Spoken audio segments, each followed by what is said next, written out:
morning, everybody. I would like to extend a warm welcome to all of you to yet another session of knowledge sharing or webinar series conducted by SolutionBuggy. This is a mega food summit that we will be taking it over to the next 5 days and over the next 10 sessions, starting from today until the 18th of October. And the topics that we will be covering is immense and vast and spans across the food and beverage processing sector. As usual, we have more than 400 plus participants who have registered for this event. And the topics that we will be covering, I will quickly run through them. Understanding the trends in the food processing industry, which is going to give us an overview of this industry as such. Opportunities in the RTE, RTC, RTD sectors, beverage sector, fruits and vegetables processing, plant-based proteins and nutraceuticals, millets and organic foods, dairy, meat, and seafood processing. We then move over to food preservation and shelf life improvement, government schemes and subsidies. And finally, on the last day, we have export opportunities and the B2C marketing. The structure of the event is such that we have good participation from the government sector, from food experts and food technologists, and startup entrepreneurs from the F&B sector who have just started off with their ventures to give us some experience. Before I start this session, for those of you who do not know much about SolutionBuggy, quick introduction. We are an online platform to connect the manufacturing industries to the experts. Today, we are proudly saying that we are India's largest platform for the MSME sector and have about 10,000 experts on the platform. And we have completed about 2,300 projects across India over the last 6 years. When we say projects, it could be anything from a one-day consulting assignment, maybe in lean management or a training program, and all the way to setting up of an industry, right from concept to commercialization stage. So which could include basic market research, product identification, detailed project report, machinery procurement, plant setup, commissioning, supply chain management, sales and marketing development.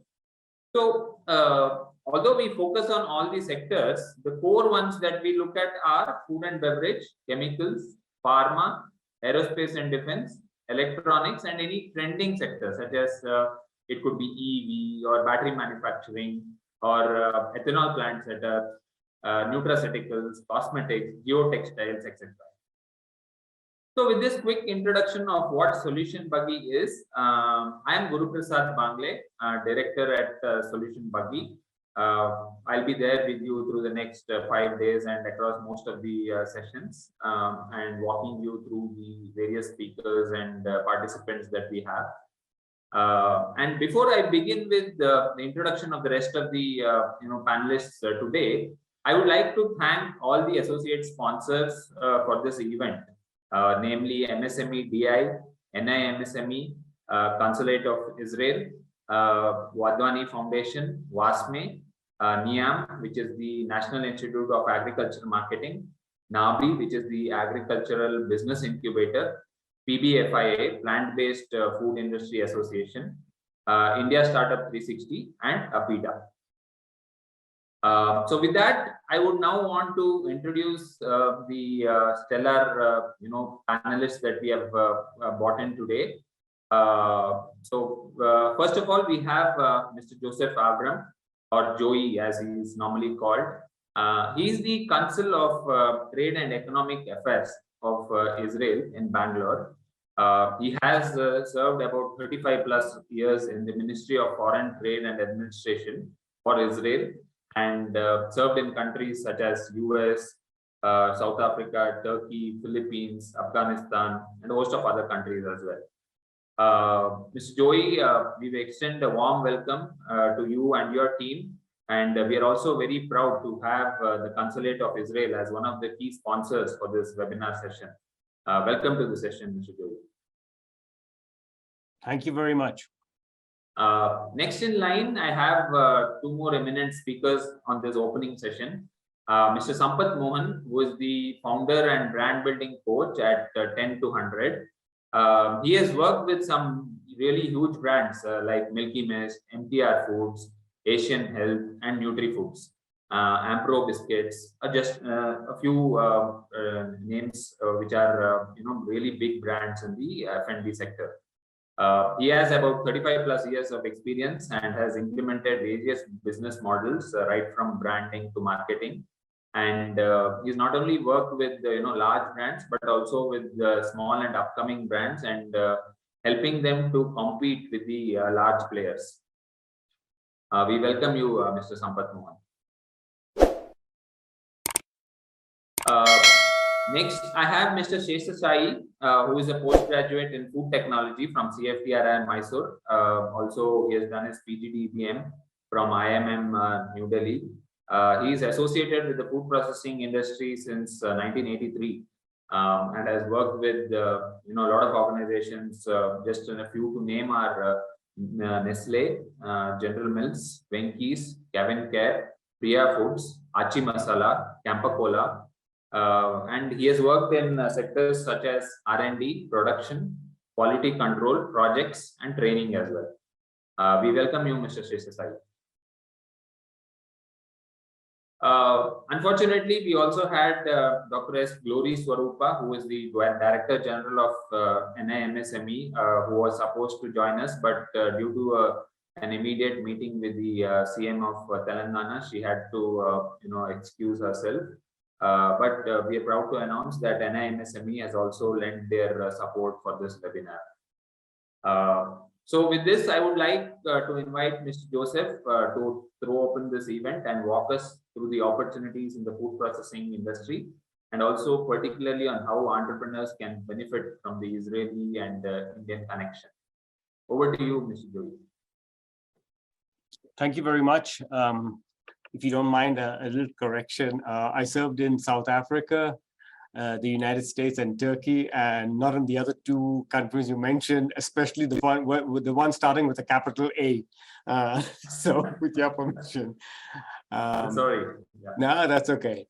I will do a share screen if you don't mind, and we'll take it from there if it's okay by you.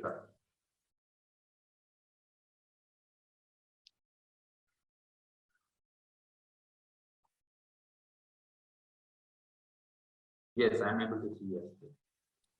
Okay, with your permission, this is I'll try and give you a small overview of the economy. Joey, maybe you can click on full screen. Yeah, sure. Sorry. Go ahead.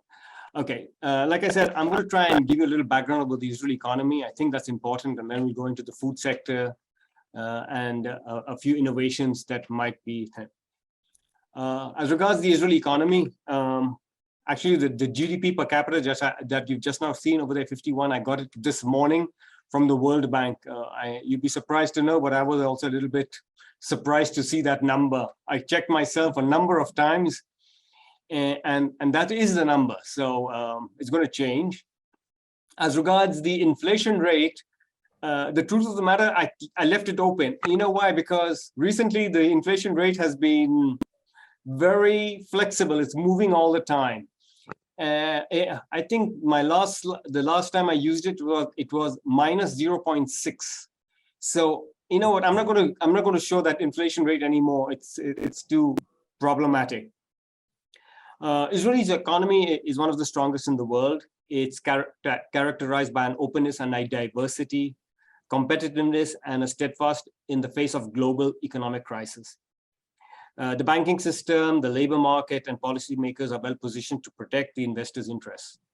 So that's another very important thing I'm saying, is so that if there is any tie-up between an Israeli company and an Indian company, you can be rest assured that our banking system and the economics are in very good hands. We've got a strong growth and low unemployment. It is one, okay. This is a little snapshot of who we are. We're a relatively young country, 75 years old, going to 75 in next year. Very lot of immigration. diverse population. We come from so many different countries, a very challenging geopolitical environment, and no major resources. However, I have to correct that too. We do have now a lot of gas in the Mediterranean Sea, which has been very helpful. And it's also going to change, I hope, even the geopolitical environment. I think this slide says it all. It's a leading country, research and development, a lot of innovation, sophistication, and we have led global R&D investment indices. Share of gross expenditure in R&D is one of the highest in the world. And we have international companies that are in Israel. Just to mention a few: General Motors, Facebook, Microsoft, and we operate nearly more than 300 R&D centers. So I mean, that says it all. I always like showing this this slide, because if you look at 1949 and you look at 2020, I mean, we're talking about food. And if you notice that in 49, we sold citrus fruits, 66%. I mean, I wouldn't even believe that that's what we did in 1949. And today, food and agriculture is just 3% or 5%. So, you know, what I'm trying to say is we see this turnover that has taken place. It's very drastic. It's come about because of the fact that we've used a lot of R&D human resources, and that's all the resources that we had. Food sector. The Israeli food sector, I'm going to do it, like give you a little overview, a few novel food R&D and product design. We'll talk about food processing, packaging, which is very important as regards food processing, a few innovations that are coming from Israel, and the trends where we think it's going to go. The food sector is an important industry in the domestic economy. We have close to 1,900 facilities. In 2020, the Israeli food processors' annual revenue stood at approximately $19 billion US, and it employs approximately 19% of the total manufacturing industry revenue and employs over 60,000 workers.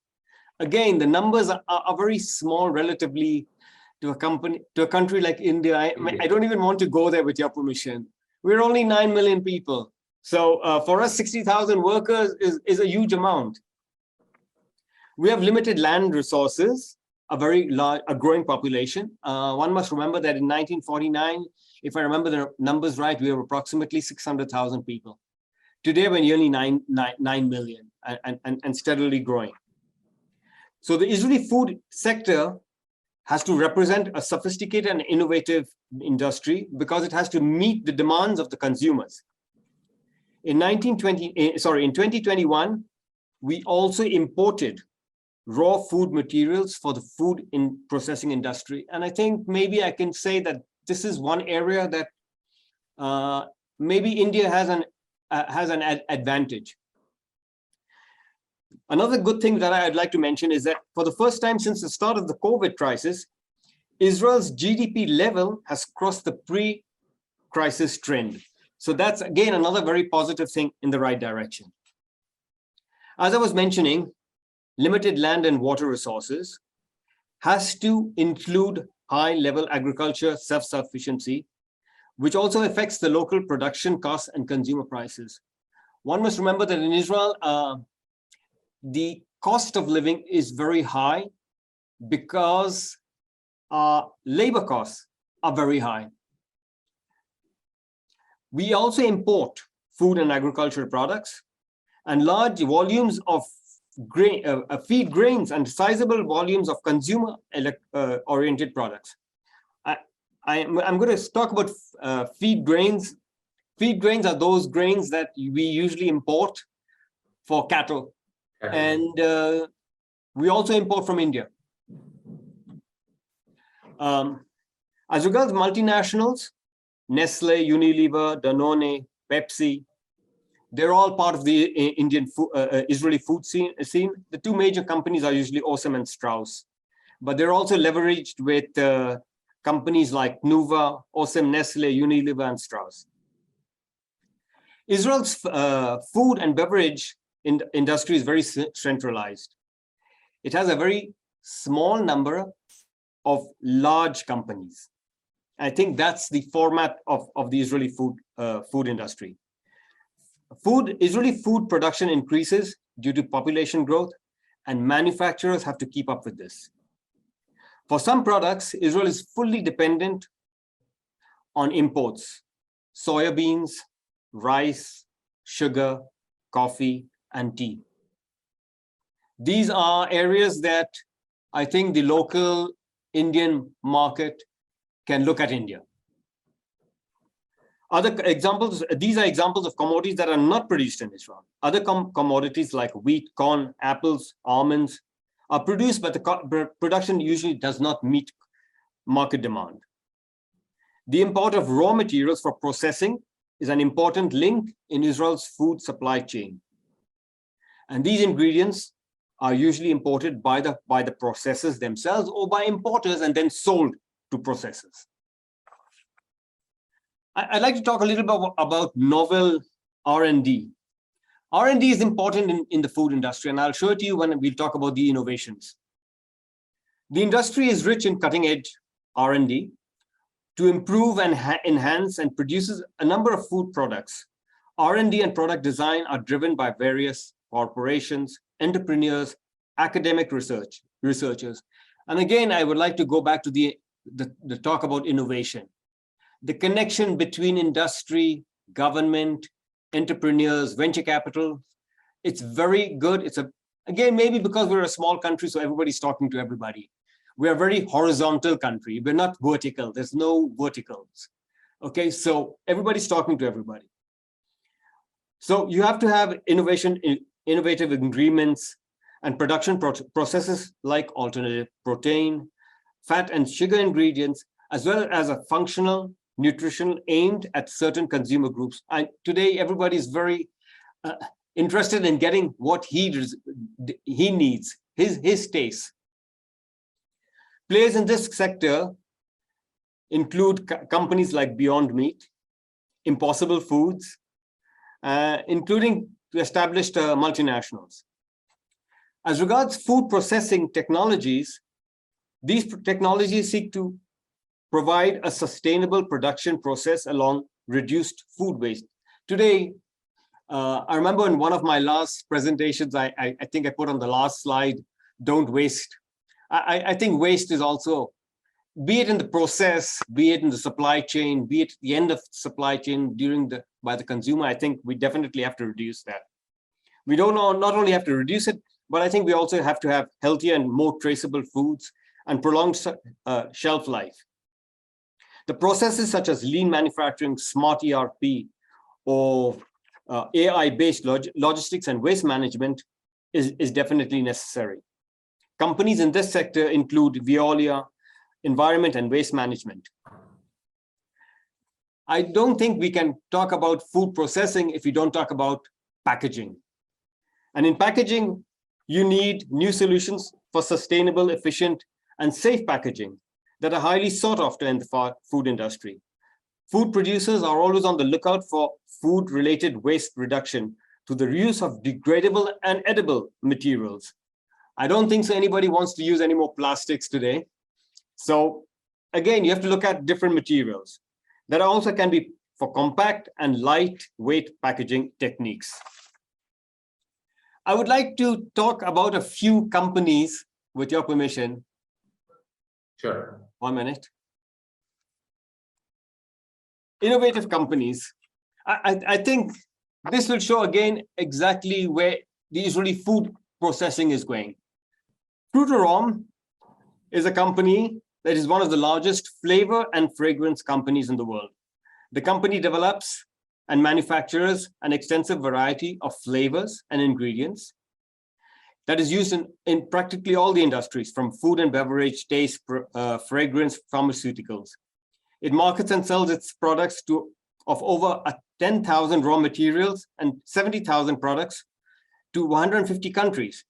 It has, again, 92 R&D labs. Again, we're going back to R&D we're going back to innovation.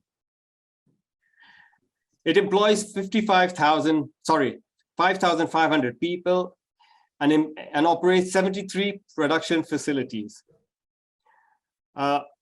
Israel is a company of a lot of startups that have got a lot of exit strategies. Fortunately, or unfortunately, it depends who you're always talking about. In 1918, International Flavors and Fragrances acquired Frutarom for $7.1 billion US. However, I'd like to mention always that these companies keep their R&D in Israel. So although it might be have been purchased by a foreign entity, the company stays in Israel. And R&D jobs are usually very well high-paid jobs. So it keeps the core of the company in Israel. Another company is Eshbal Functional Food. It was founded in 1940 in a kibbutz. Kibbutz, so I mean, everybody thinks about kibbutzim as agriculture, but kibbutzim today are not only agriculture, they're industry. They're also, in many ways, innovative industry. It's a food manufacturer active in local and international sectors. Again, it produces nutraceuticals, medicinal food, sugar-free and gluten-free products, syrups and dry mixes. Again, it's for food processing, be it for cooking, preparation of cereal, syrups and liquids, baking and packaging of gluten-free products and diverse packaging technologies. I have to again mention, the company has an R&D team that includes some of Israel's leading experts. It has access, again, to advanced food technologies. It was founded, and this is again, as a collaboration between industrial players and offers the opportunity for shortened life cycles. I think everybody knows today about Beyond Meat, but we have a company called Future Meat. Future Meat is a lab-produced meat startup based in Jerusalem, founded based on a technology for non-GMO, and focuses on developing a sustainable and cost-effective production method of fat and muscle meat. I don't know whether I'm talking to the right audience with y'all's permission, but again, the consumers might be in different countries, but there's always opportunities. I'd like to mention that in one of the supermarkets that I visited a few days ago, there was a refrigerator with Beyond Meat. So I suppose the market might grow. How does it grow? That's something else to talk about. No, that is a very, a market which is picking up, we don't even know at what pace it is picking up, because even I was looking at some of the recent trends, and then, some of the figures are really difficult to predict as to where the alternate protein market is going. Where it could be, there are, both pros and cons of it. There are people arguing that, it's a fad, it will, die down soon and things like that, but we don't know, no? So it's something which is in a very nascent stage. What I found very interesting is to see it in a huge supermarket in Bangalore. So I said, most likely the very fact that it is there shows that there is a market for it. It is being bought. Right. So again, Future Meat is doing quite well. They've raised nearly these figures are slightly old, but I'd like to just mention that it's become a market that has a future, as it's called Future Market. Another product which you're talking about again is Zero Egg. Zero Egg is a substitute. It's a portfolio company of Kitchen Food Tech, which is in Ashdod. It develops a nutritious plant-based liquid egg that tastes, looks, and functions like a real egg. It is made up of, again, of a selection of non-GMO proteins. Better Juice is another product founded again in 2017 in Ashdod. It uses, again, non-GMO microorganisms to convert natural sugars found in fruit juice into non-digestible compounds, such as dietary fiber, while maintaining the flavor. It reduces 30% to 80% of all the sugars in the orange juice. to confirm with FDA and EFSA standards. Packaging. Like I said in the beginning, if you can't talk about food processing without talking about packaging. Two products that we talk about packaging are sustainable packaging methods. That one example is TIPA, which is a manufacturer of a degradable, flexible, and durable plastic-like biomaterials, and Tadbiq, which is a flexible packaging technology which designs biocompatible and ecological packaging materials that resist biofouling and thereby increasing the product life. Yeah, just to give an insight, we are already in touch with TIPA Corp. We are talking to them through a Hyderabad-based company, which is looking to work together with them on biodegradable packaging solutions. All of us might be aware that single-use plastic has been banned in India, and I think it's a very good solution that TIPA Corp has come out with. Not only it gives biodegradable packaging options, there are also options for shelf life improvement by using one of their proprietary technology. Just a tidbit, Joey. It's a great tidbit. It just shows that what we are doing over here and what you are doing definitely matches. So right. I think it's a great story for your audience. Yeah. I cannot help but look at the food trends that we see in Israel. I don't want to read through this whole thing, but again, it's about the focus on healthy foods or foods that have nutritional value. Many firms today in Israel have to do a labeling as it's supposed to. So you have to find the balance with that.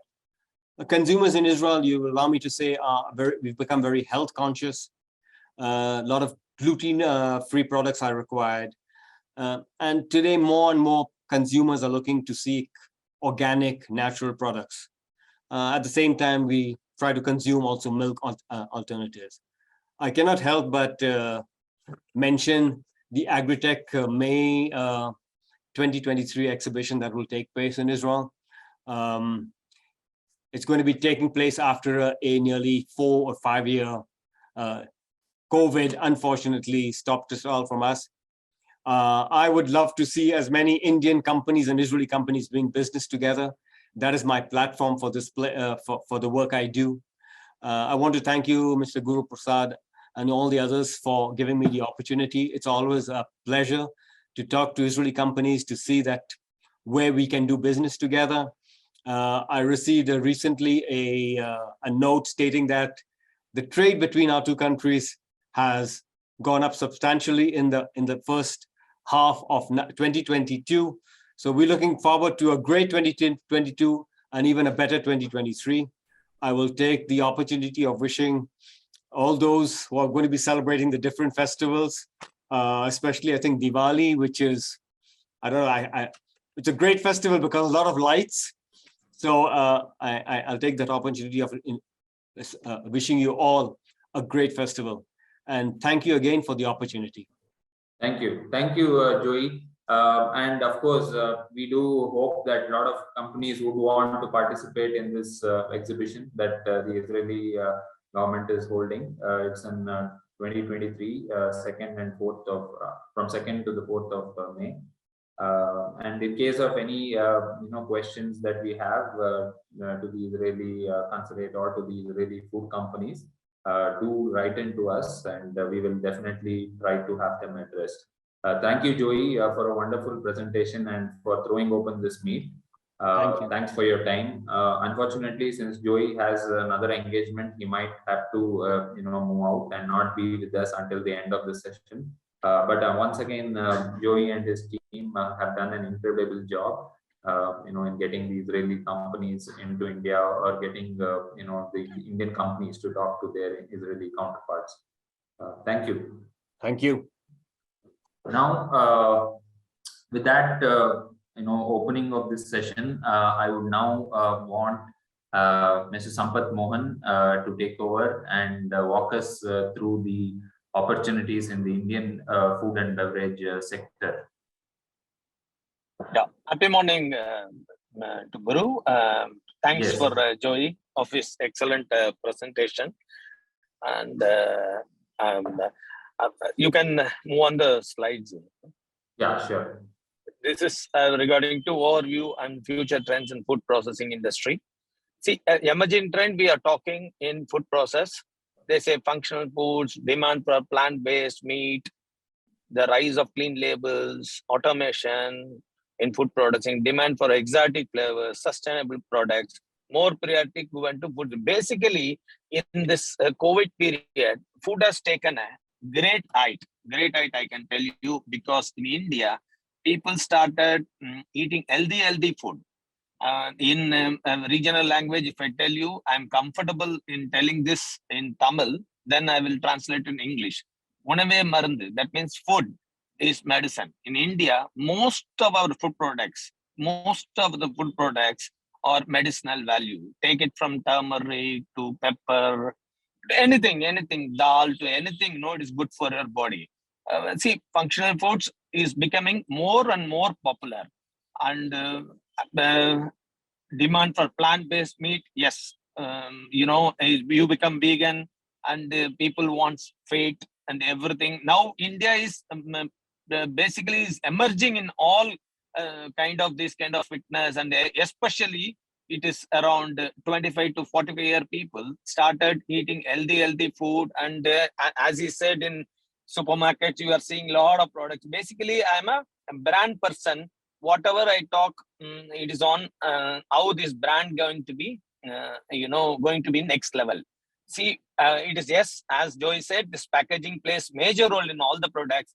But basically, whatever we are going to market, we are going to do branding and everything. No, India has got a very big market because as against 9 million, we are 140 crore population.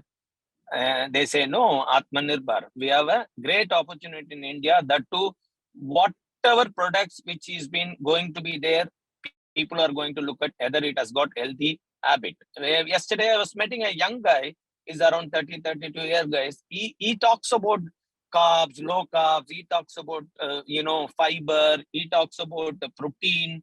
He talks about fat. All these things, they are understanding, amazingly, the younger generation.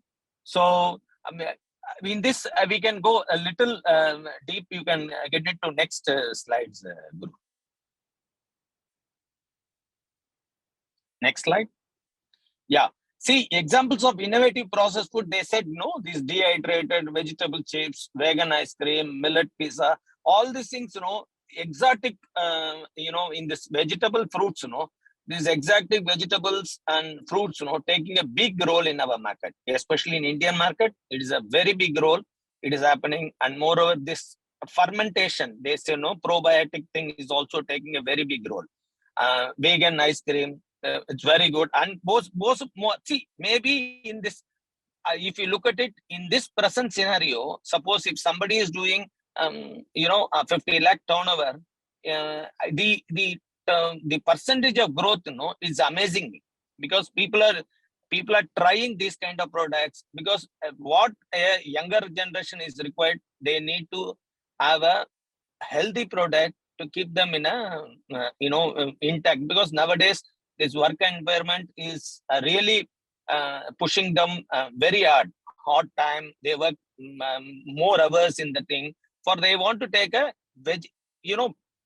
they want to keep their health intact.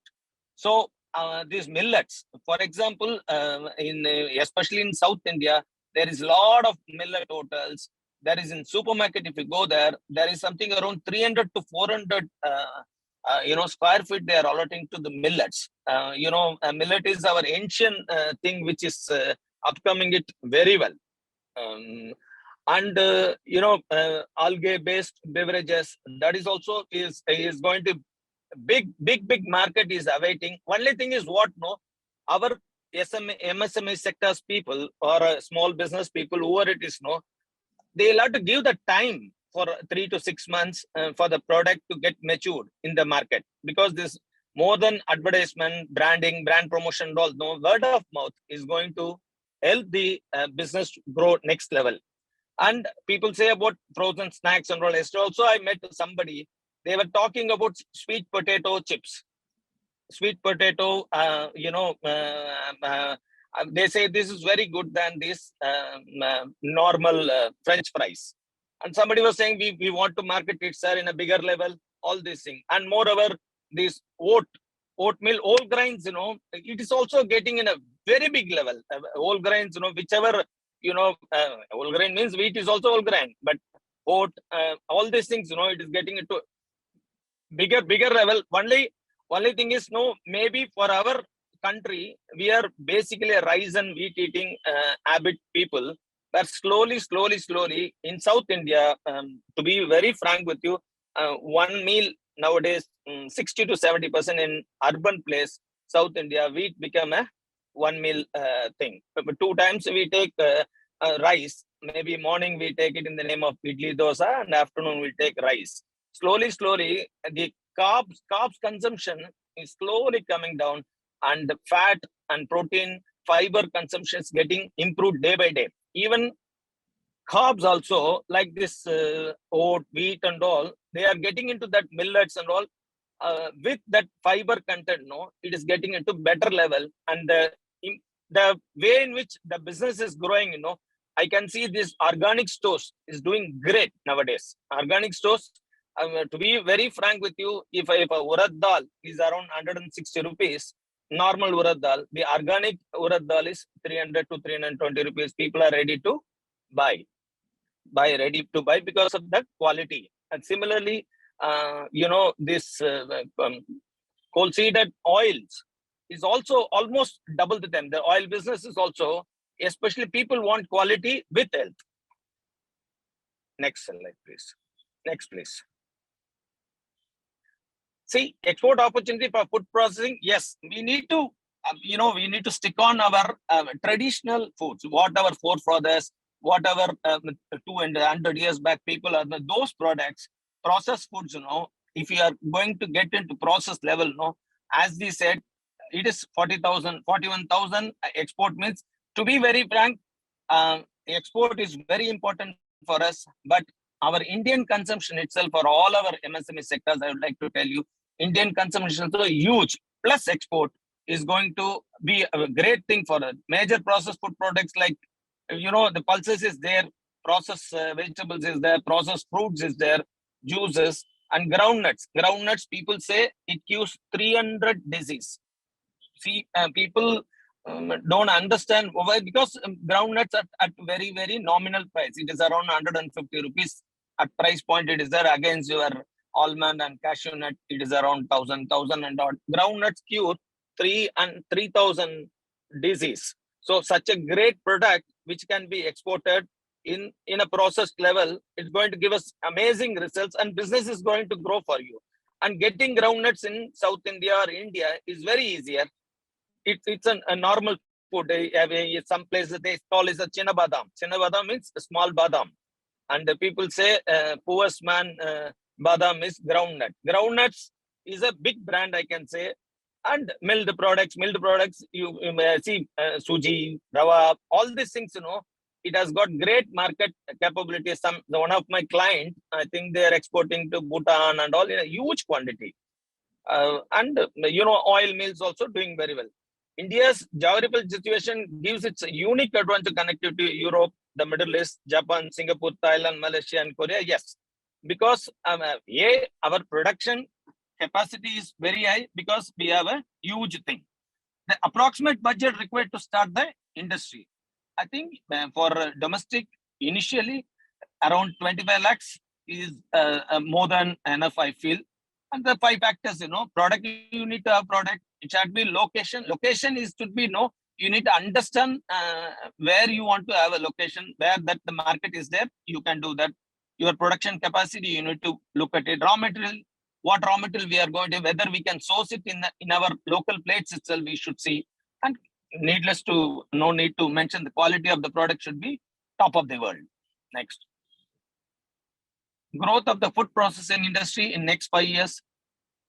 They say something around 22,830 billion in 2020, and it's a conservative figure, 41,000. I think in all probability the growth is going to be immense, because 2 years for Indian industry FMCG, that is 2020 and 2021 in a COVID scenario, every regional player, state-owned players, that is brand players, has grown by 40 to 45% because branded products is selling in India, especially in South India, in a huge quantity because people are looking at branded is clean, branded is good.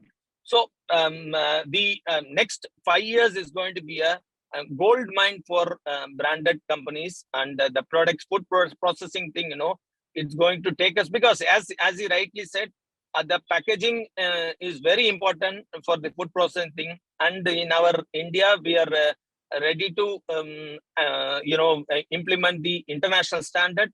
All the packaging thing which we are getting now, it's the top of the world. When we travel earlier, some 20 years back, when we go to international markets, see the supermarkets, oh, what is this? This kind of packaging is there in India. Now it's not like that.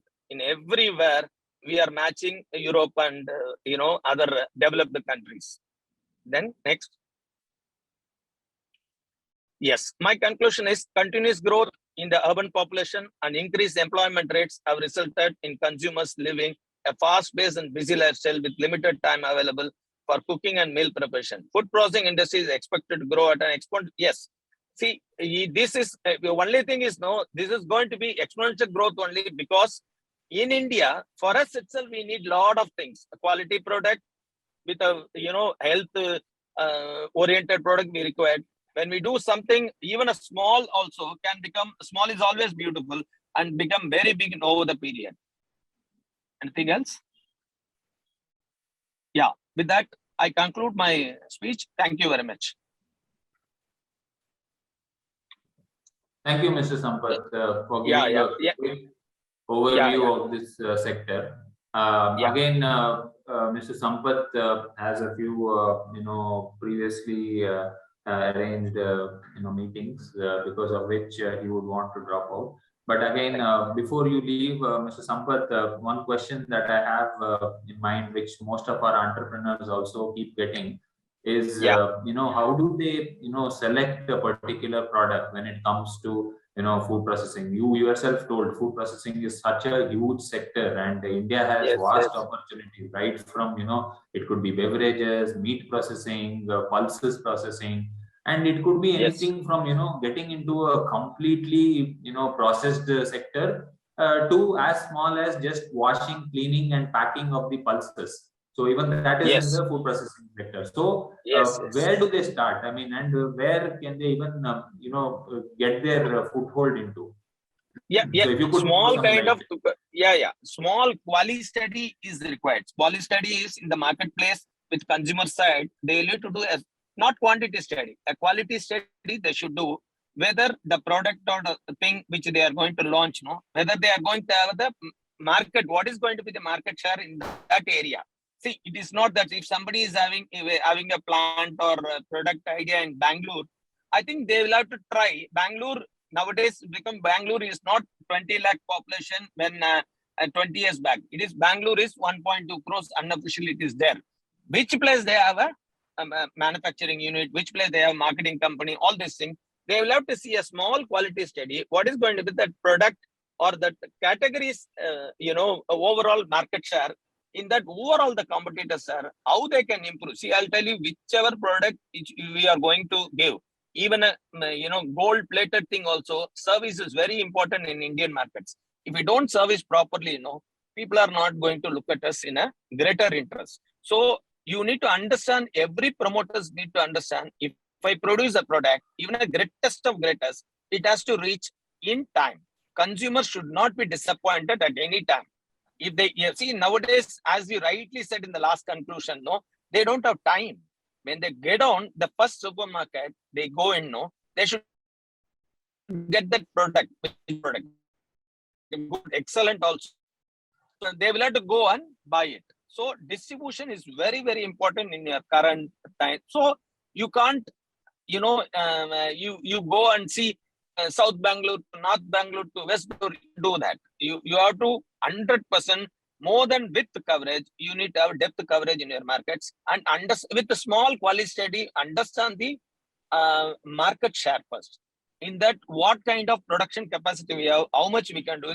If we do that itself, Guru, I'm telling you, that market share will be 100 crores, your production capacity is only 1 crore, and you'll be very happy to start there. If you have, see, some products you don't have to do quality study itself. Most of the food processing thing, no, you don't have to do, because day to day you are using these products. Only thing you need to service properly. See, I'm telling you, distribution plays a major role. I read an article yesterday, a big company, I don't want to mention that company name. He said he was telling lot of, marketing ideas, this and that, quality background and all. Finally, with the 2 lines, he says, in India, catering to 140 crores is most difficult thing. That is the biggest, issue in our thing. Distribution is the biggest thing. So distribution thing we need to correct. Yes, we will have an extraordinary product with excellent manufacturing capacity, or a great, pricing with our account system, and extraordinary packaging and decent promotion. But if you fail in distribution, and whatever you do, no, it is going to be an operation success, and the patient has not escaped. That kind of thing. So people have to take a minimum area and do the maximum in-depth coverage, because the expenses also is going to be very minimum if you are going to depth in coverage. You go everywhere. Yesterday also a promoter says, can we go to Delhi, sir? Sitting in Chennai, he wants to market the product in Delhi. Why? 2 customers were asking me. I said, for that, you can courier it. For 2 customers, you don't, because his average business in Chennai itself per annum 6 crores. For 6 crores business, Chennai has got 1.3 crore official population. People want this product, excellent product. I said, focus on Chennai, blossom your product in Chennai, then go to other metros, and you will have a better business idea. Any questions, Guru? Sure. No. That's a very perfect summarization. Like how you said, grow in your area and then try to, look at other opportunities and other markets. Obviously, there are, products that some people would want to manufacture targeting only the export sector also. So in that case, you need to do some more market analysis and also try to do a kind of a feasibility study. Even export also, Guru, I'm telling you, Right. Export directly getting into a food products to, other country and exporting, all kind of lot of licensing, Right. all these things. But India is a greater country to export your product just like that, because there is 100%, every city has got chip chandlers. Chandlers is there who can have a multi-brand containers they can take and supply to her. Yeah, everywhere I'm telling, all over India, the Patels and Tamils and Malayali grocery shops, they have especially for food, across the globe, wherever you go, if you're an Indian market, you go there, either from Tamil guy or a Malayali Muslims or a Patel, they will have an outlet. They have a greater connect in Indian market. If consumers, the Indians who live in abroad, they ask for, see, when I visited US, Guru, this Friday, Saturday, Sunday, if you go to a market, you get the product. Monday you go there, it has been swept. No shelves will be with our products, because we travel often. No, it will not be there. Friday, Saturday, Sunday, our Indian consumers will go to Indian stores and sweep the products. They will take it and come back. So distribution there, one. Second thing here, if you have your product is very good in your local area, there will be consumers. Mother will be there. Mother will call and tell the London girl, this is very tasty. Why don't you buy? Immediately that girl will go and ask that London nearby supermarkets. Somehow I'll tell you, within 15-20 days, they have a greater connect. I'm telling Guru, how they are going to buy and everything. Within 15 days, they'll bring it to the international market. If you could able to succeed in an Indian market or in your locality, you can go to across the world. I'm telling you, succeed in your own place. Okay. Sure. Thank you. Thank you. So, with the insights that we've had about the Indian food processing sector, I would now like to move ahead to Mr. Shesasai, who will be walking us through more such products, and also what are the opportunities that you can look at. Mr. Shesasai, your presentation is here. Good morning, everybody. Next 20 minutes or so, I will be talking to you about this subject, food processing industry, future trends. Okay. This is an industry which is very interesting, very challenging, and at the same very rewarding for all stakeholders, all people involved in it. So without losing much time, I'll directly go into the subject. The size of the Indian food processing industry is about 41,835 billions by 2027, with a CAGR of 10%, which is about 12.5% of GDP, and it gives an employment to about 7.3 million people. I think this number is slightly underquoted. Probably, I guess it will be more than 1 crore. Then another interesting statistic is that 52% of every family's budget is spent for purchasing of food items. That itself shows the enormous potential of this category. Okay, next slide, please. Yeah, then what are the driving forces? Large farms available, farm products, produce, and food parks. I understand there are some 35 food parks right now, and many more are in the way. That means all the manufacturing facilities are available in one place, which makes the life of the entrepreneur very easy. Then huge consumer base. It has about 130 crores of people, and slowly the practice is changing to packaged food from loose products and commodities. This is another big opportunity which is driving the industry. Then growing online food ordering practice. This is another trend that is changing, especially last 2-3 years. Because of the national and international change of scenario, people have started ordering more food products online. So this is another factor which is a very good driving force for the growth of the industry. Next thing is the working couple. And even if the wife or husband, one of them is not working, they don't like to spend so much time in kitchen nowadays like earlier. They want to use their time for more productive work, for something else. So this is another factor which is driving the industry. Then another thing is the disposable income. Now almost all families have good disposable income, and they are ready to spend for it, provided the product is good, it's worth it. So these are some of the driving factors for the growth of the industry. Next slide, please. Then what are the advantages of starting a food processing industry in India? As already said, it is a growing consumer base. Big consumer base is there. Manpower, skilled and unskilled manpower.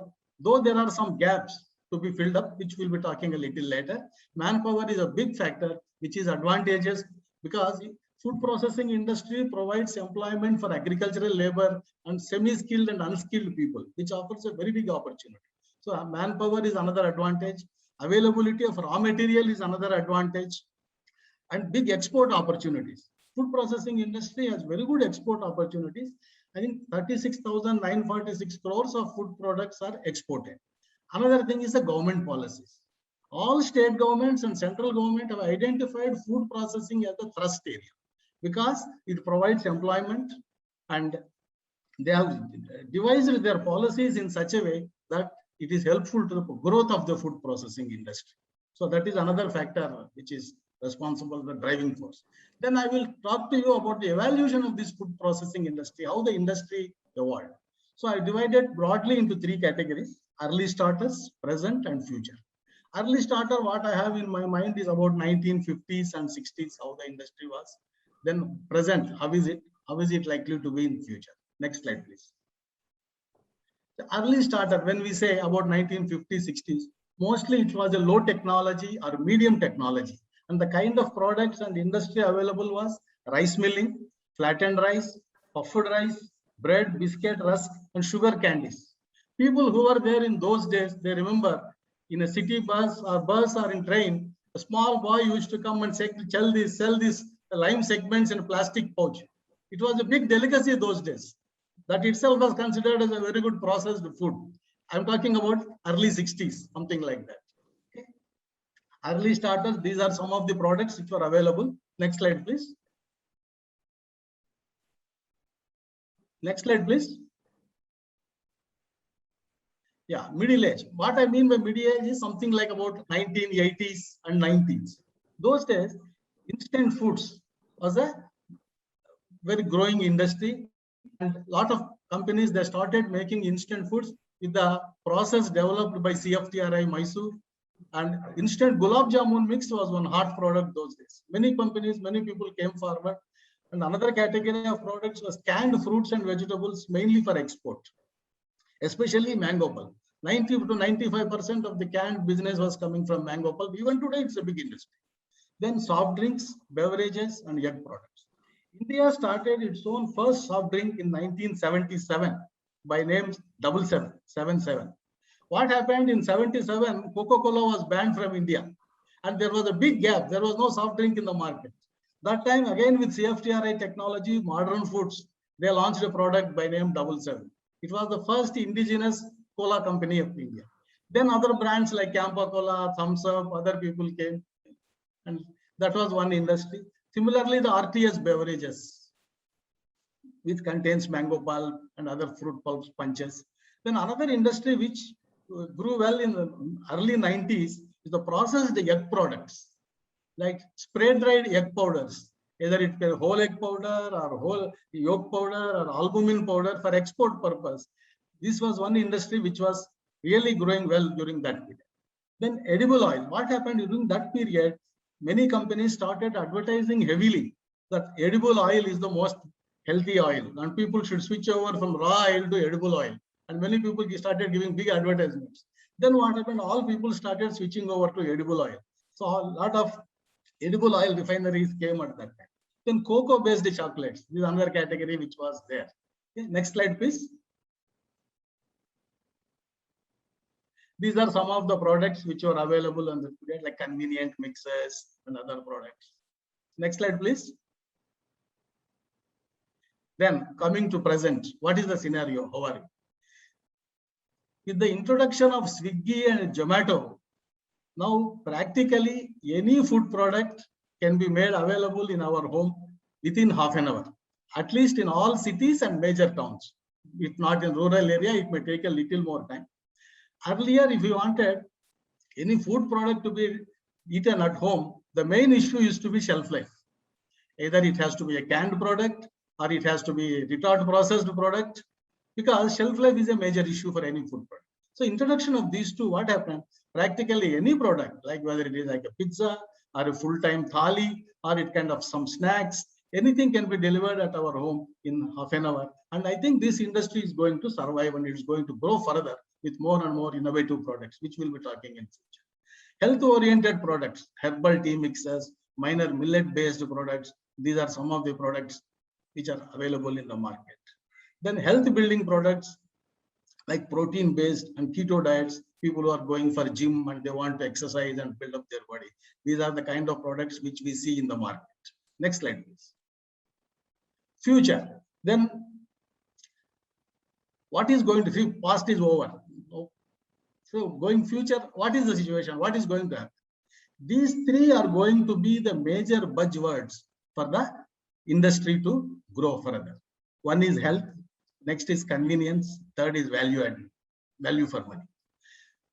The product has to be such a way that even if people continuously use it for a long period, there should not be any side effects on health. That is going to be one of the prime factors. Then convenience. As already told, people don't like to spend more time in kitchen. So the product, whatever we offer, it has to be convenient. Third one is value for money. So, past 2-3 years, especially, people have become very conscious about spending. And any opportunity, they want to save money for any rainy day instead of squandering it, unlike earlier. So any product that we launch has to be really give the value for the consumer. They will think twice before ordering. Is it really healthy? Is it going to be convenient? Is it going to reduce my cooking time? Or is it really value for money? Then only they are going to buy such products. So any products which are going to come in future should satisfy all these three conditions. Next slide, please. Future. These are some of the product ideas I have just scribbled down here. Healthy snacks. Either it can be low fat or no fat. Technology is available for making deep fat fried snacks with 5 to 10% fat content. That means all the products which have about 35 to 40% fat content now, they can all be converted into products with 5 to 7% fat content. This is going to be one category, I think, which will grow well in the future. Then beverages, either low sugar or no sugar. Lot of sugar alternatives are available. And many beverages are being developed even without use of sugar, some kind of a spicy blend, where there is no need of sugar at all. In spite of not using sugar, it is possible to make very tasty beverages. So then healthy pickles.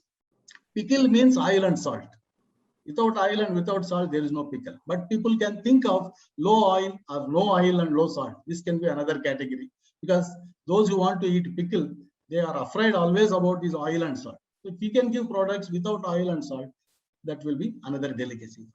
Then specific products like diabetic thali. Diabetic thali. Specifically, in going forward, any product with the tag diabetic, it is going to fly in a big way, because day by day, more and more people are going to be diabetic. So any product we say it is targeting for the diabetic people, definitely it is going to have great future. So one product we can think of is the diabetic thali. Like how we are getting now in Zomato and Swiggy, any product. Suppose there is a way to get a diabetic thali directly to home, a diabetic people can. It can be either ready to eat like this, or it can be processed, or it can be in the retard processing or frozen or by any other. So this type of products, they are going to have good future in the company, which are having health benefiting products. Millet based products. For the past 30, 40 years, people have forgotten about the millet and benefits of millets. So again, slowly people are realizing and coming back to millets. So any product based on millets, I think it is going to have a great future. Next slide. Maybe you can talk a little bit more on millet-based products, since we have a few questions also. Maybe it will get answered. You can I cover at the end after completing the whole sure. We'll cover at the end. Okay. Then another category is the vegan products. It can be vegetarian meat or plant-based proteins or dairy-free milk. This stuff already we see the trend in the market. The products are there, but how people are going to receive it, how much they are going to be acceptable, and how it is going to be a question to be seen. But this is one category already, because there are a lot of advantages in plant-based products. Whatever are the disadvantages in animal-based product, like you don't need a big slaughterhouse, you don't need the negative aspects of cholesterol, and all those things are all taken out. So there are a lot of health benefits. That way, this category offers a very good scope. So we have to wait and see. Another category is the dairy-free milk.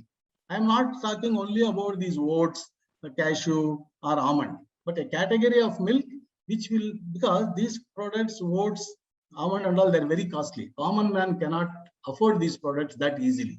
So I'm thinking of a category where milk is available, dairy-free milk, almost at the same cost like that of a dairy milk, or even 5 to 10% cheaper than the dairy milk. This is another category which has got very good scope.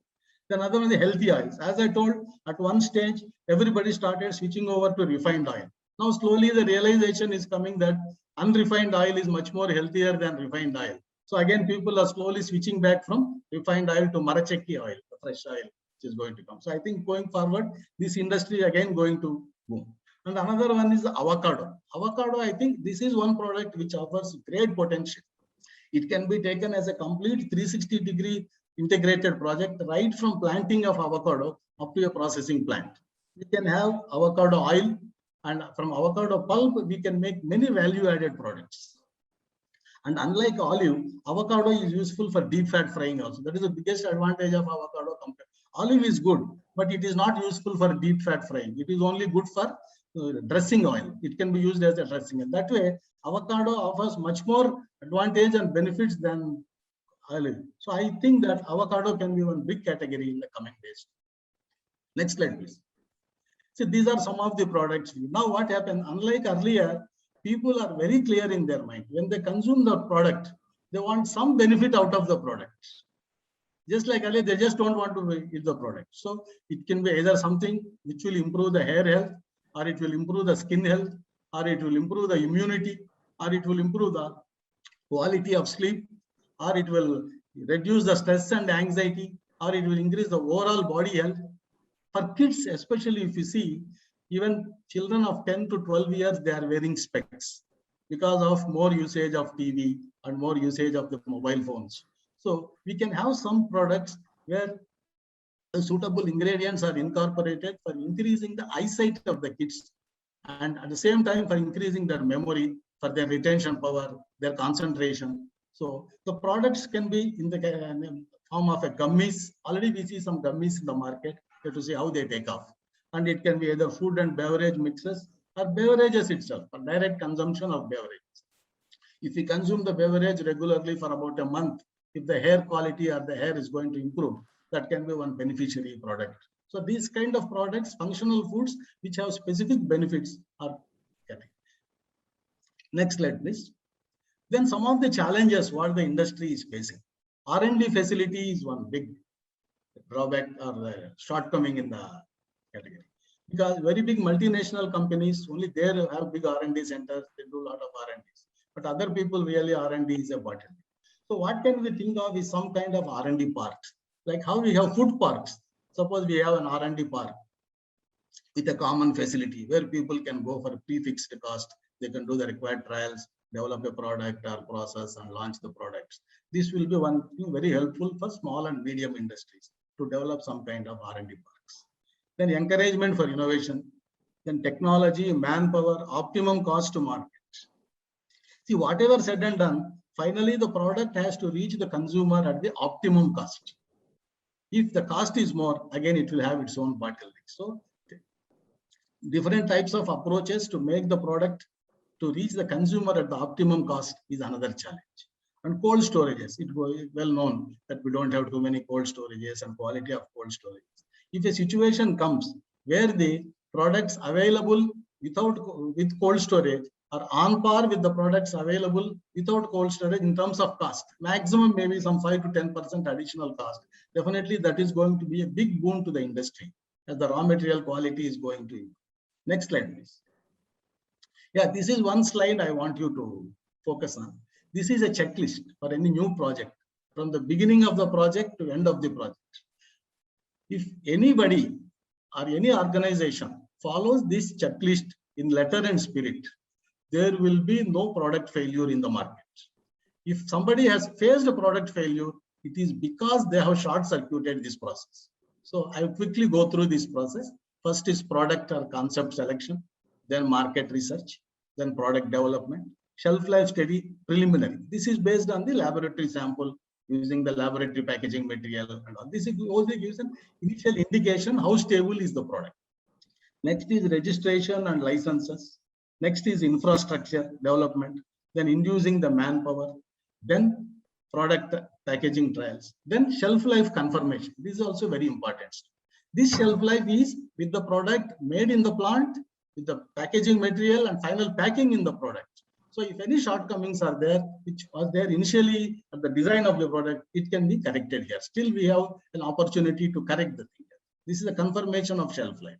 Next slide, please.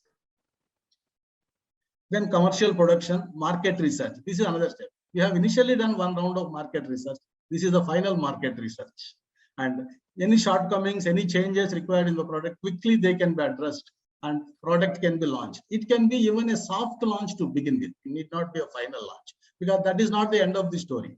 After product is launched, within 3 to 4 months, there should be one post-launch review with all the stakeholders who are involved at the beginning of the project, like the engineering team, or the manufacturing team, or the marketing team, and even the supply chain who supplies the raw material and packing material. Because from the time the project is conceived and project is executed, there can be 1.5 to 2 years gap sometimes. So many things might have changed in the market. So it is worth evaluating once again that any changes are required. Quickly incorporate those changes in the product, packaging, process. Then the product, we can go and do a final launch in the product in a full-time launch. This can be one. I say once again, the checklist is very important, and anybody who follows this checklist seriously in letter and spirit, the chances of product failure are very, very minimal. Next slide, please. Next, machinery. This is very specific to the industry, so we cannot generalize. Just I have put some names, some equipment here. Normally, what we find in food processing industry, it can be a commercial kitchen equipment, like some cooking items and other things. Pulverizers, size reduction, dryers, baking equipment, frying equipment, freezing equipment, evaporators, blending equipment, processing and packing system. What I mean by processing and packing system, suppose the product requires a Tetra Pak, installing the Tetra Pak facility. Suppose the product requires online pasteurization system like milk, installing an online pasteurization system. Suppose the product requires bottle in retard processing, installing that suitably. That's what I mean by this. These are the equipment, but this is a very general list. This again depends specifically on the product what we have chosen. Next slide, please. Yeah, this is a way forward. Big industrial group should enter this category, and there must be very good encouragement for domestic players and exporters. More training institute, more quality consultants and manpower. I think this is one area. Though manpower is one of the strengths for the industry, quality of manpower and quality of consultants and training institute, I think there is a gap. So this is one area. Then acquiring latest technologies and cost-effective techniques. These are some of the things that are going to make the industry to go further and shine in a much, much better way. Next slide, please. Finally, considering all this, the food processing industry is going to have golden days ahead. And I'm sure this industry will prosper and reach greater heights. Thank you very much for your patience and listening to me. Thank you, sir.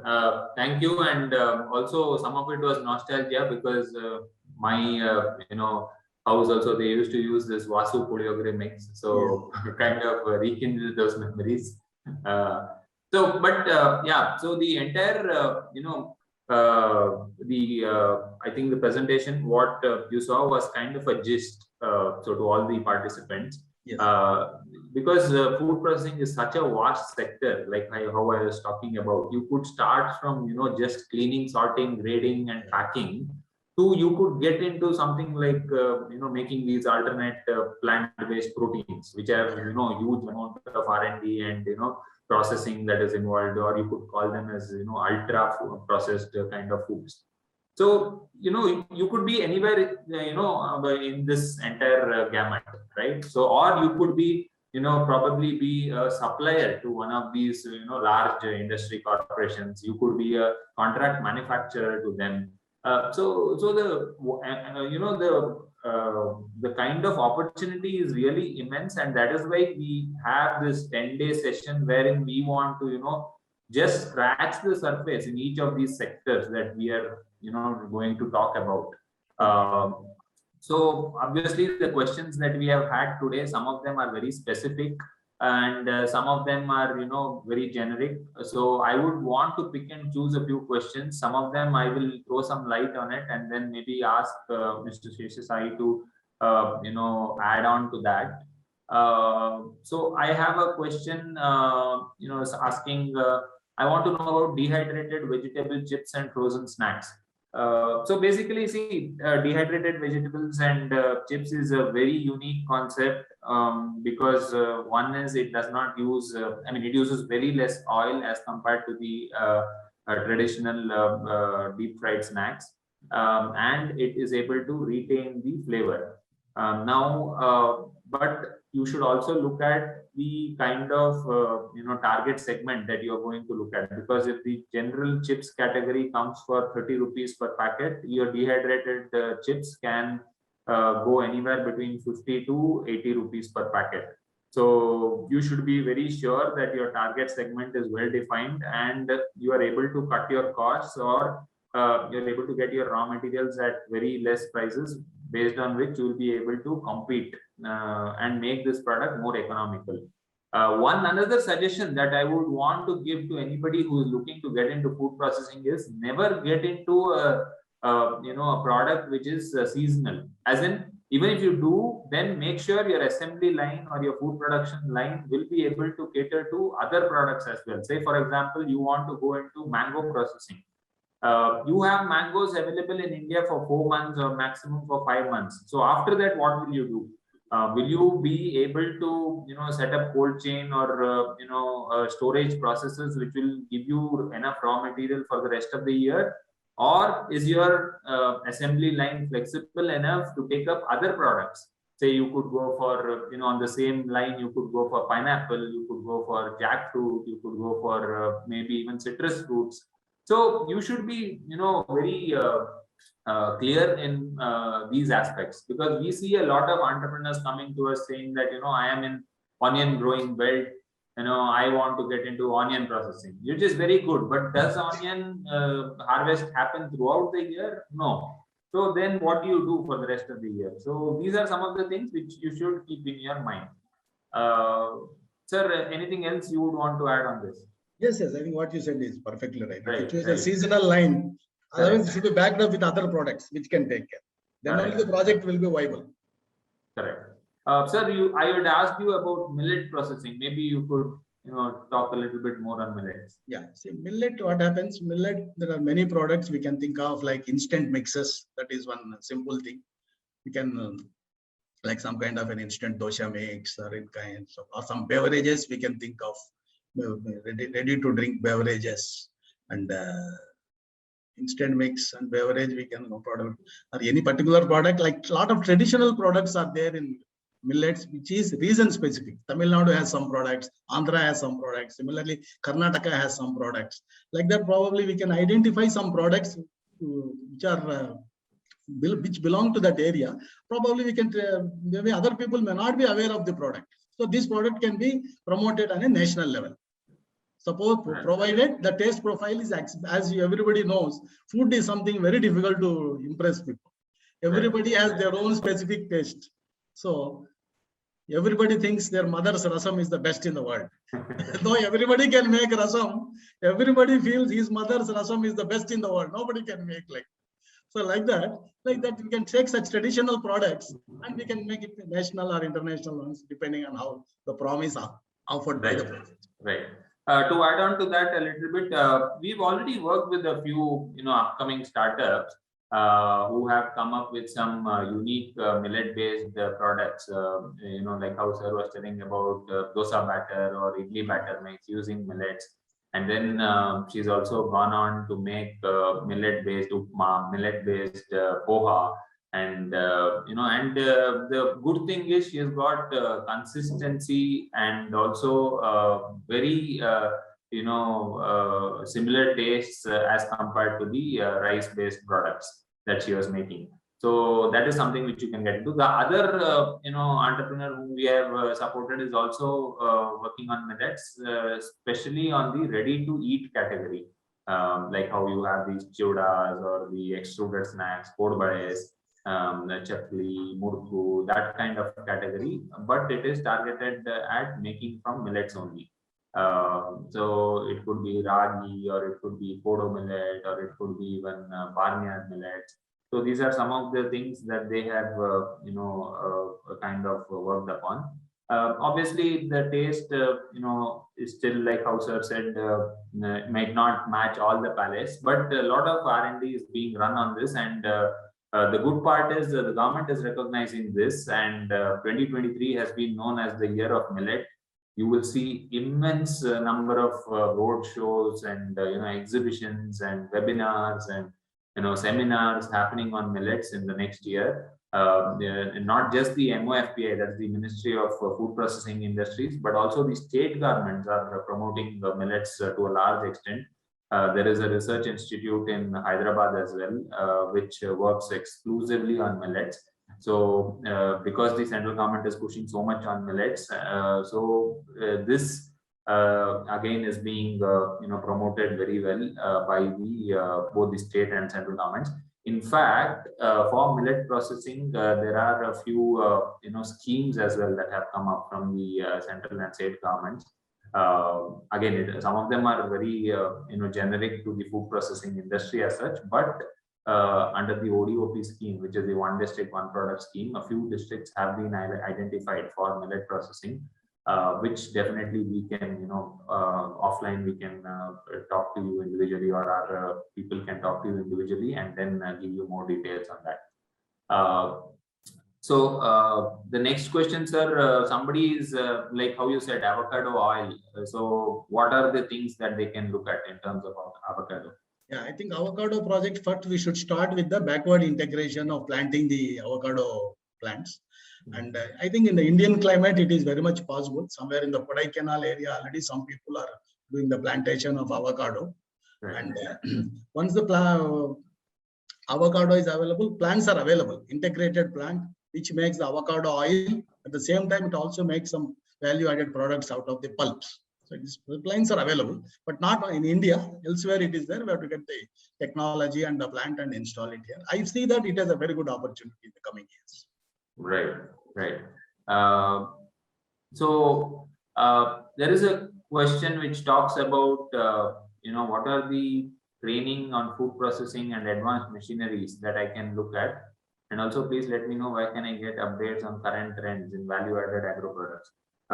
Sir, I'll just start off on this. So when you say training, and there are very good institutes from the government itself called CFTRI and NIFTEM, both in the North and South India, which are doing excellent work on new food products, and also very not just on the food products but also on the packaging side and also on shelf life improvement.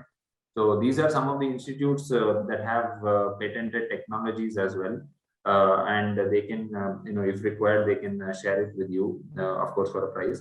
But this is somewhere as a starting point where you can look at is like how Mr. Sampath was also telling, is figure out what product you want to get into and do a basic level of market research, and then go into the deeper aspects of it. And also to what sir had told, Mr. Shesasai had told, there is one short circuit that you can do here, sir, with your permission.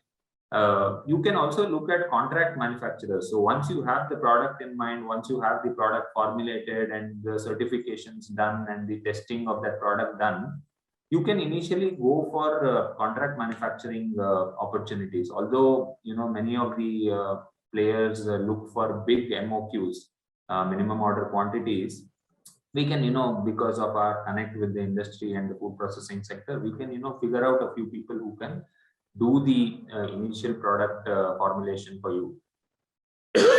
Sorry, until you reach a critical mass segment where it makes sense for you to set up your own entire unit, right? So this will give a validation to you at a minimal cost. It will give kind of a foothold into the entire distribution chain, or you could look at D2C market, which we will be talking about a lot, or if you are looking at export market opportunities, that also you can look at. So all this, it is feasible today because, you can have a separate FSSAI license, the manufacturer can have a separate FSSAI license, and you can be transparent about it on your packets itself, on your food, packaging that you are doing. You can tell that you are the marketing and, channel partner for this, and the manufacturer is somebody else. So which is very valid. And this, kind of gives you an opportunity to test the market, to see what is the customers' acceptance of your product, and finally once you have a good success, you can go for your own plant. But this is not the only way to go for it, because like how I said, if you are going for alternate proteins, so obviously you don't want to share your R&D with the third party. There could be whatever agreements and such things are there. There could be pilferages. So in that case, you would want to set up your own unit. You would want to keep your patented technology and process with you. You don't want to share it. So in that case, it makes all the more sense that you set up your own unit. So both the options are possible, but that has to be a more detailed study for it, right? Sir, anything else that you would want to add? No, I think that we have covered almost everything, whatever is you have covered everything. Right. Sir, in case of lemon processing, what would you suggest? Lemon processing, simplest thing is the lemon pickle, because it has got very good health benefits also, lemon. And it's very easy also, very, very, even practically with no investment, one can start a lemon pickle industry. It is something like a cottage industry, or we can have some kind of a lemon beverage, lime cordial or lemon squash, or some kind of a beverages we can make. And it can be used in a mix with other beverages in combination, because lemon as it is has a lot of health benefits. Or in pickle itself, instead of pure lemon pickle, we can have a combination of lemon and ginger and some other combination. Taking 1 spoon of this pickle every day itself will give a lot of health benefits. Cheapest is the lemon pickle. Right. Practically with no investment, one can start it. Right. So here I would want to take a small break and run a poll.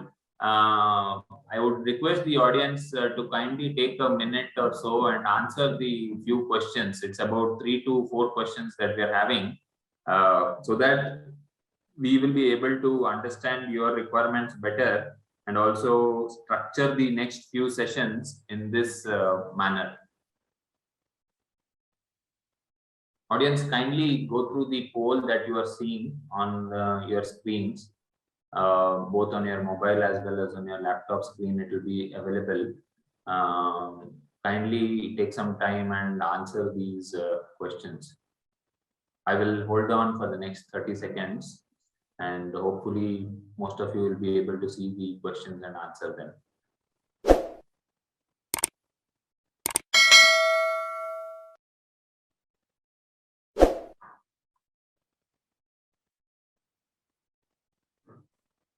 So those of you who are not looking at your screen, we are holding on to the session right now for the next 30 seconds to 45 seconds to help you answer the questions that are coming up on the poll.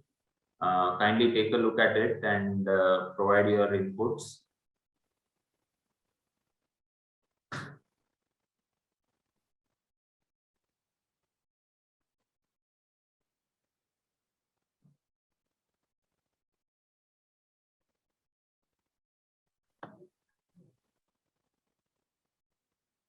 I'm just holding for another 15 to 20 seconds. I hope most of you have been able to look at the questions. There are about 4 questions that are on your screen.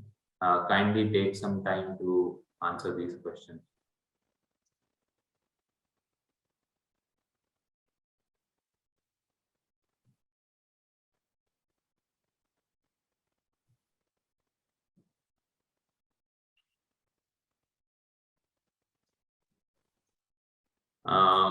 Some of you are saying that you're not able to see any questions. Kindly look at it.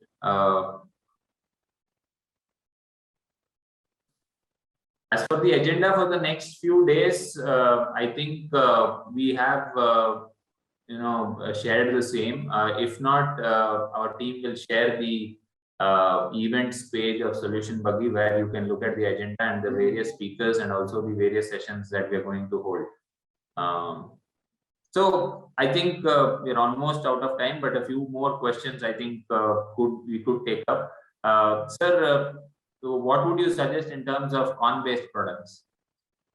Corn-based products, we can have some instant mixes like products using corn powder with combination of other cereals, of course, like instant something like our akki rote in Canada. We can have a combination of akki rote with corn, instant mix. We can think of some beverages also, corn-based beverages, or something like a popcorn. Popcorn itself is a big industry.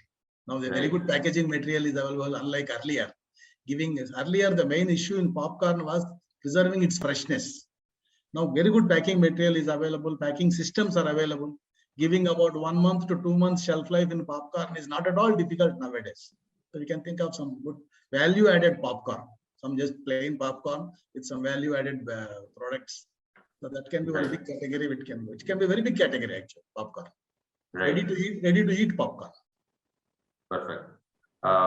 So somebody has asked about banana-based products. So this is something that again we as SolutionBuggy have worked on extensively. We have looked at some very innovative products like banana-based flour, which is very well accepted in the bakery and confectionery industry. We've had good number of people coming to us and asking for this product. So it's a banana-based flour. Made out of raw bananas, which definitely can be used irrespective of the kind of bananas that is being grown, and it is a very innovative product as well. So there is a huge market for it. It's an upcoming market, and obviously the other products out of bananas are obviously the banana chips and the banana shakes that can be looked at, but having a shorter shelf life. So with respect to certifications, I think, sir, do you have some suggestions on what are the basic certifications that somebody would want to get for a food processing unit? HACCP is a must. One should have a HACCP certificate for the manufacturing unit. Right. Then FSSI license for the manufacturing unit as well as corporate, in case it's a corporate house, who is marketing the product. Then depending on the exports to whichever country we are giving, all the certification based on the importer's requirement, whether halal certificate or any other certificate. But the basic thing is HACCP, which is a must. Right.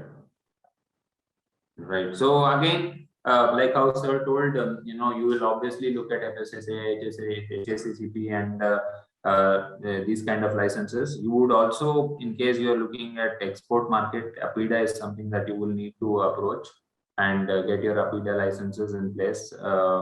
And there could be, you know, country-specific requirements, which will be also required, which again depends from country to country. Depending on what kind of food product you are looking at, how much of processing is involved, and also which country you are exporting to. So I think you know, we have run out of time, so I would want to, you know, end this session at this point, because we have the next session also coming up today. It has been an immense pleasure talking to all the panelists and all the participants and answering their questions. I'm sure, and how it has happened in the past also, I've seen that you know, food processing is such a large sector that we are not able to answer all the questions. But that does not mean that we have not looked at the questions. Our team is already, you know, answering a few of them, and then they have already noted down the questions, and they'll be individually talking to you to understand your concerns and also kind of break open this sector for you. And I'm very sure that over the next 5 days and next 9 sessions, you will be able to learn more about each of these sectors that you have asked questions upon. In case we have not covered any sector, do write into us and let us know which are the sectors that you would want us to talk about, or any sectors that, or any particular questions you have in any of these sectors that you want us to, you know, debate more on or get you more insights on. We can definitely look into that. Having said that, you know, we do hope the number of participants and also the kind of questions will increase over the next 9 sessions. Do be tuned to all the sessions. In case you have doubts on the timings or on the dates of the sessions, do write into us. We will, you know, talk more about these sectors. Especially, we have not covered a lot on the beverage sector, I feel, but we will be in the next few days. And hope everybody will join us for the next session for today, which starts at 3. Thank you, sir. Thank you, Mr. Seshasai. Thank you, Mr. Sampath Mohan and Mr. Joseph Avram for being part of this inaugural session of this Mega Food Summit. Thank you, sir. Thank you very much for your patient listening. Thank you. Thank you. Thank you.